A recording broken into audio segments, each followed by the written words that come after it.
ஆன்மீக நண்பர்கள் அனைவருக்கும் அன்பு கலந்த வணக்கங்கள். இன்றைக்கு நாங்கள் ஆன்மீகம் சம்பந்தமான பதிவில் சிவபெருமானின் அதிசயம் நந்திய வழிபடும் முறையை பற்றி தான் நாம் இன்றைக்கு பார்க்க போகிறோம். நமச்சிவாய எனும் 5 எழுத மந்திரத்துக்குரிய சிவன் ஒரு அபிஷேக பிரியர் ஆவார். அதனால் ஒவ்வொரு சிவ ஆலயங்களையும் சிவனுக்கு திரவியங்களால் அபிஷேகம் செய்வதை வழக்கமாக வச்சிருக்கிறார்கள்.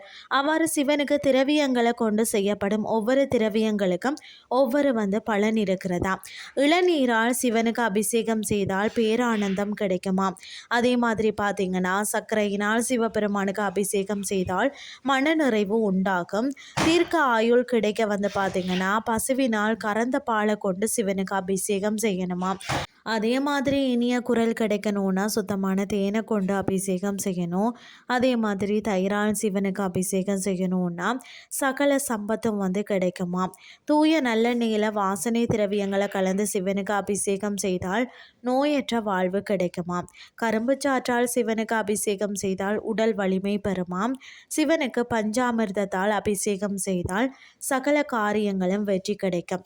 சிவனுக்கு திரவியங்களை கொண்டு செய்யக்கூடிய ஒவ்வொரு அபிஷேகத்தின் போதும் வகை வகையான மலர்களை சிவன் தலையில வச்சு வணங்குவது சிறப்பான பலனை தரும். சிவன் கோயிலில் வழிபடக்கூடிய முறையை பற்றி பார்த்தீங்கன்னா முதல்ல சிவன் கோயிலை அடைந்தவுடன் சிவாய நம என கூறி ராஜகோபுரத்தை முதல்ல தரிசிக்கணும். அதற்கு பிறகுதான் கோயிலுக்குள்ள சென்றதும் விநாயக பெருமான வழிபட்டதுக்கு பிறகு தோப்புக்கரணம் போடணும். அதற்கு பிறகு நந்தி தேவரிடம் சென்று அவர் சிரசின் வழியாக சுவாமியை தரிசிக்கணும். நந்தி தேவரை வழிபடும் சமயத்தில் நந்தி காயத்ரி மந்திரம் ஜெபிப்பது சிறந்தது. அதற்கு பிறகு கருவறையில் இருக்கக்கூடிய சிவபெருமானுக்கு அர்ச்சனை செய்து வழிபாடு செய்யலாம். சிவனை வழிபடும் சமயத்தில் ஓம் நமச்சிவாய இந்த மந்திரத்தை கூறி வழிபடுவது நல்லதா. சிவபெருமான் அபிஷேக பிரியர் என்றதால சிவனுக்கு ஏதேனும் அபிஷேகம் செய்கிறது மேலும் சிறப்பு. சிவபெருமான வழிபட்டதுக்கு பிறகு அன்னை பரமேஸ்வரியை வழிபடணும். அம்பாளை வணங்கிய பிறகு தென்முக கடவுளான தட்சிணாமூர்த்தியை வழிபடணும். அந்த சமயத்தில் தட்சிணாமூர்த்திக்குரிய மந்திரத்தை கூறுறது நல்லது. அதற்கு பிறகு கோயில வளம் நவக்கிரகங்களை வழிபாடு செய்யலாம்.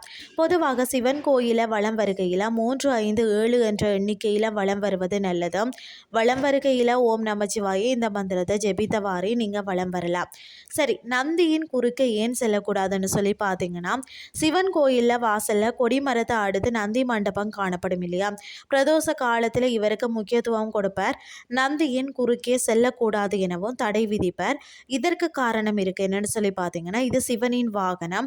வாகனம் எதுவாயினும் அது பார்த்தீங்கன்னா ஜீவ ஆத்மாவை குறிக்கும். ஜீவாத்மா கருவறையில் உள்ள பரமாத்மாவை பார்த்த வண்ணம் இருக்கிறது. ஜீவாத்மாவின் குறிக்கோள் இறைவனை சென்றடைய வேண்டும் என்பதுதான் அந்த கோட்பாட்டை விளக்கம் பொருளாக தான் நந்தி தேவர் சிவனை நோக்கி இருக்கிறார்.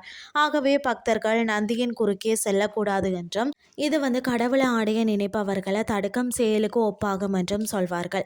மேலும் நந்தீஸ்வரரை வணங்கி அவரது அனுமதி பெற்றே நாம கோயிலுக்கு நுழைய வேணும். அது மட்டுமில்லாமல் இறைவனின் முதல்வன் விநாயகர் சிவன் கோயிலில் முதல்வன் நந்தீஸ்வரராகவும் இருக்கிறார்.